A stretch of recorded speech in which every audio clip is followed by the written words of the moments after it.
सुप्रभात बच्चों। आप सभी बच्चों का विद्या निकेतन पर बहुत बहुत स्वागत है और मैं हूं सुनीता श्रीवास्तव। बच्चों, चलिए हम आज अपने निबंध लेखन की कड़ी को आगे बढ़ाएंगे और आज के हमारे निबंध का शीर्षक है जनसंख्या समस्या। तो जैसा कि आप सभी बच्चे ये जानते हैं कि हमारे देश को आज़ाद हुए 74 साल हो गए और इन 74 सालों में बहुत कुछ बदल गया।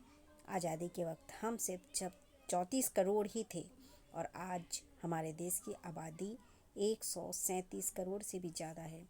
दुनिया के करीब 17% आबादी हमारे भारतवर्ष में है और जो भारत में जनसंख्या की वृद्धि हुई है, आप देख सकते हैं कि वो कितनी तेज़ रफ्तार से हुई है। भारत में जनसंख्या की वृद्धि के कई कारण हैं, लेकिन सबसे प्रमुख कारण है अशिक्षा या निरक्षरता।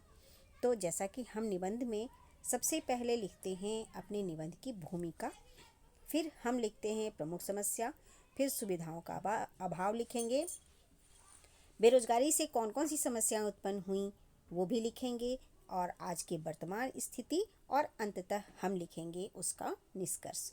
तो चलिए हम शुरू करते हैं हमारे निबंध को। जनसंख्या समस्या। भारत को आज़ाद हुए आधी सदी से भी अधिक समय बीत गया है। इन वर्षों में देश ने अनेक क्षेत्रों में प्रगति भी की है।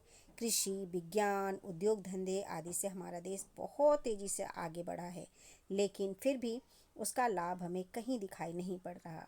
आम आदमी आज भी गरीब है। देश में आज भी कुछ लोग भूख से मर रहे हैं। बहुत लोगों के पास तन ढकने तक के लिए भी पर्याप्त कपड़े या वस्त्र नहीं हैं। सभी वे जो लोग हैं गरीब, वो झुग्गी झोपड़ियों में रहते हैं। प्रश्न उठता है कि इसका कारण क्या है। इसका उत्तर है भारत में लगातार बढ़ती हुई जनसंख्या।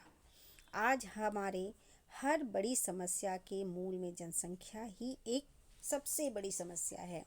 यातायात और परिवहन के साधनों में अपार वृद्धि हुई है। रेलों, बसों की जो संख्याएं हैं वो बहुत बढ़ी हैं, फिर भी भीड़ भाड़ दिखाई पड़ती है। आप शांति और सुविधा से यात्रा भी नहीं कर सकते। भीड़ भाड़ तो हमारी पहचान बन गई है। अस्पतालों में, प्लेटफॉर्म पर, विद्यालयों में, बाज़ारों में, ऑफिसेज यानी कार्यालयों में, किसी भी सार्वजनिक स्थल पर आप चले जाएं, आपको लोगों की भीड़ वहाँ पर अवश्य दिखाई देगी। इस भीड़ भाड़ का परिणाम यह निकला कि हमारी सारी आधारभूत सुविधाएं, हमारे सारे संसाधन हमारे लिए कम पड़ते जा रहे हैं। अस्पताल जितने खोले जाते हैं, मरीजों की संख्या उसमें कई गुना बढ़ जाती है। हर वर्ष हजारों नए विद्यालय खोलते हैं। अनेक छात्रों को मनचाहे विद्यालय में प्रवेश नहीं मिलता। क्यों? क्योंकि जनसंख्या वृद्धि बहुत ज़्यादा है। कक्षाओं में छात्रों की संख्या इतनी हो जाती है कि बैठने को भी पर्याप्त स्थान नहीं मिल पाता। यह दशा तब है जबकि आज भी लाखों बच्चे विद्यालय में प्रवेश नहीं ले पा रहे हैं। जनसंख्या इतनी ज़्यादा है कि सभी बच्चों को प्रवेश नहीं मिल पा रहा है।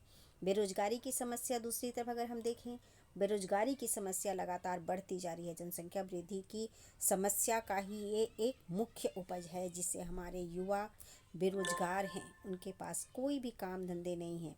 अनेक प्रकार के उद्योग धंधे खुले, कृषि क्षेत्र में आशा से बढ़कर प्रगति हुई, नए रोजगारों के लाखों अवसर बने, फिर भी बेरोजगारी की संख्या अभी भी वहीं की वहीं बनी है। अभी भी बहुत हमारे युवा वर्ग जो है वो बेरोजगार हैं और बेरोजगारी की समस्या और अधिक भयंकर लगातार होती जा रही है। बेरोजगारी से अनेक सामाजिक बुराइयां जन्म लेती हैं, अपराध बढ़ते हैं। लगातार जितने भी अपराध हमारे समाज में बढ़ते जा रहे हैं, उन समस्याओं उस सभी का कारण मुख्य रूप से जनसंख्या वृद्धि ही है।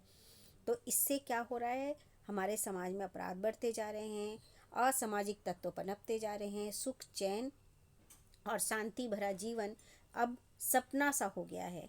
हमारा देश जनसंख्या की दृष्टि से संसार का दूसरा सबसे बड़ा देश है। सारे विश्व में जनसंख्या का लगभग छठा भाग भारत में बसा है, जबकि भारत का क्षेत्रफल 2.4% ही है। आज हमारी जनसंख्या 1 अरब से अधिक हो चुकी है। यदि इस पर शीघ्र ही अंकुश नहीं लगाया गया तो भीषण संकटों का सामना करना पड़ सकता है और लगातार इस तरह की समस्याएं हमारे सामने आकर खड़ी होती रहेंगी, उनमें कोई कमी नहीं आएगी। जनसंख्या वृद्धि को रोकने के लिए कुछ ठोस उपाय करने होंगे। सबको इस समस्या के प्रति सजग करना होगा। देशवासियों को बताना होगा कि जनसंख्या वृद्धि को रोकना अनिवार्य क्यों है। जनसंख्या रोकना हमारा परम कर्तव्य है और उसका पालन हमें करना ही चाहिए, क्योंकि जब तक हम उसका पालन नहीं करेंगे हम अपने देश को प्रगति के रास्ते पर आगे नहीं बढ़ा पाएंगे। और इसका पालन करना ही हमारी सच्ची देशभक्ति भी होगी। इसीलिए हमें हर कीमत पर जनसंख्या जनसंख्या की जो समस्या है, जनसंख्या जो लगातार बढ़ती जा रही है, उस पर अंकुश लगाने के बारे में सोचना ही होगा। तो ये है एक छोटा सा निबंध जो आप निबंध लिखेंगे उसमें इससे आपको मदद अवश्य मिलेगी। तो आप स्वयं का निबंध तैयार करें, मैं ऐसा चाहती हूँ। ये बस आपकी सहायता के लिए है। आप इसे पढ़ें और अपना खुद का निबंध तैयार करें। थैंक यू बच्चों, मिलते हैं हम अगले निबंध में। तब तक आप अपना ध्यान रखें और अपनी पढ़ाई जारी रखें। Thank you and bye.